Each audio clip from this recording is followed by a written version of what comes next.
Well, good morning from Australia. By dawn's early light, a coordinated, dramatic, strategic strike. A new enhanced trilateral security partnership between Australia, the United Kingdom and the United States. Leaders across 3 continents. I want to thank that fellow down under.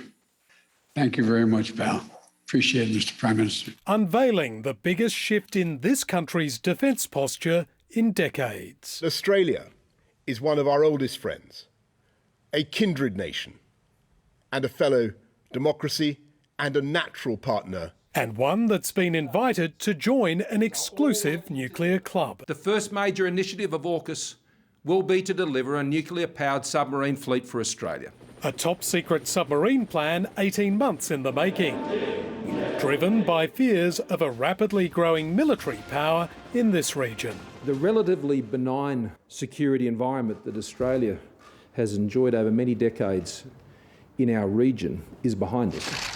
Torpedoing a $90 billion French deal for conventionally powered subs won't come cheap. Australia's already spent billions, but switching to nuclear will be far more expensive and complex. It's an enormous amount of work we will be doing in the coming 18 months, Prime Minister. Paris was only informed last night, but told its former customer the shock decision shows a lack of coherence that France can only note and regret.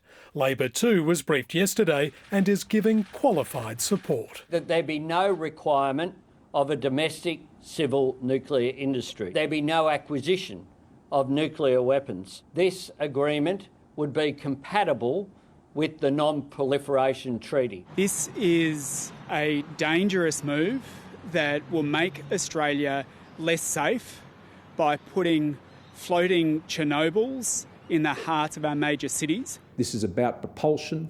This is not about acquiring nuclear weapons. Britain and America will help Australia design its new nuclear submarines, with at least 8 to be built in Adelaide. The first of the future fleet is expected to hit the water in the next decade. Before they arrive, more US submarines are likely to be stationed here.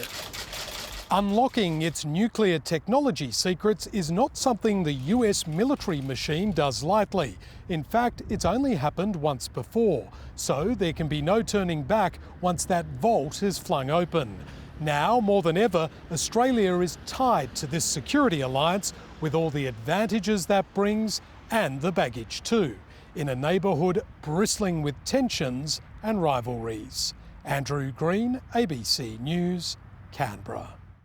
One single momentous decision reconfigures Australia's relationship between its oldest ally, Britain, its key security partner, the United States, and its biggest customer, China. Beijing has no doubt where Australia's allegiances lie, but by embracing US-British nuclear submarine technology, Australia entrenches its role as a regional foil against China's assertiveness. It is not an uncommon thing for countries to take decisions in their own strategic interests and to build up their defence capabilities. The fact the Prime Minister would risk offending the French by tearing up a $90 billion contract shows you how much the government believes the security environment's changed in just a few years. That June meeting in Cornwall between Scott Morrison, Boris Johnson and Joe Biden was when this deal was forged. Turns out it might have been one of the most consequential meetings in recent times. A forever partnership for a new time between the oldest and most trusted of friends. Will the so-called AUKUS agreement inflame tensions with China? You bet. US, UK and Australia are engaging in cooperation that gravely undermines regional peace and stability. It'll see Australian and British submarines become a structural part of America's Indo-Pacific pivot to push back at President Xi Jinping's military play. But this audacious realignment has its hurdles, even with friends who don't like nuclear warships coming port side. No vessel that is wholly or fully, partially or fully powered by nuclear energy is able to enter into our internal waters. The PM wants Jacinda Ardern on side, if anything, to reassure regional neighbours nervy about Washington's wrestle with Beijing. Morrison's nuclear option set to be sealed next week alongside his British counterpart on a visit to the US.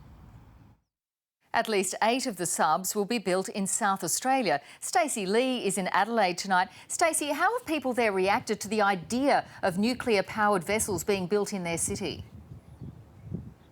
There's been a mixed reaction here on the ground, Juanita. Some are concerned about the nuclear technology being in their backyard, but others aren't. They say they're confident the technology has been tried and tested. 5 years ago, South Australia spiked a Royal Commission recommendation to consider a high-level nuclear waste dump. Today, the Premier assured South Australians there is no risk whatsoever. The main concern on the ground has been about jobs. South Australia will, of course, be building these new nuclear-powered submarines, but the ditching of the attack-class submarines means the timeline has been pushed out, and the previous contract with French company Naval Group did have a local build requirement written in. That's not expected to take place with this new contract, so the actual impact on the local workforce remains to be seen. Stacey Lee talking to us there from Adelaide.